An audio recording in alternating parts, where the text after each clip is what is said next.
Welcome back to a survivor's guide to this war of mine. Today's location tutorial is on the garage.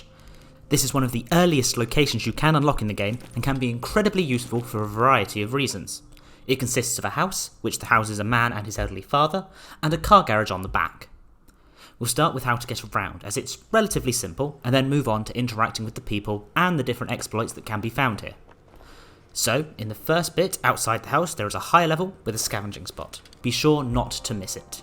You then arrive at the front of the house, where the man will come out to trade. Before we get to him though, let's go through the rest of the location. Just before you meet him, you can climb up and go onto the roof. There's a grate that you'll need a saw blade to get through, but note you can buy a saw blade often from that trader. Once you're through, you have access to a few more stockpiles of materials and components and can get to the back car garage. You can also get access to the basement from this other side, which will have a locked door. By unlocking this door, you can get into where the people live undetected and get access to their belongings. Before we go through how to raid them though, let's get back to the trader. This is one of the more useful traders in the game for two reasons. One, he values medicine very highly, so will give you even more favourable rates for it than any other trader. And two, his stock includes some very useful items, including tools and parts. This is one of the earliest places that you can get a hatchet in the game, as normally you'd require an upgraded metal workshop to get one. I would strongly recommend you bring some medicine here if you ever run low on a particular material or a particular tool, as you're very likely to find what you need here. Also, if you do want to trade medicine, your survivors will get a morale boost as you are helping him to look after his sick father.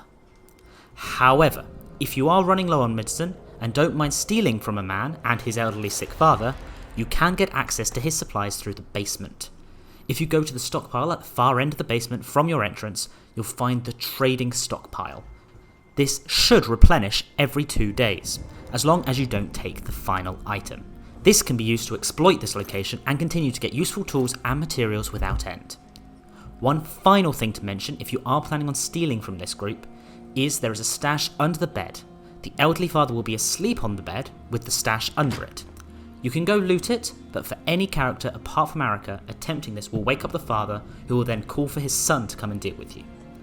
It is worth mentioning that the son isn't a particularly challenging combatant, so if you do take a good fighter like Roman, you should be able to deal with him, and the father is so old that he does not pose a challenge at all.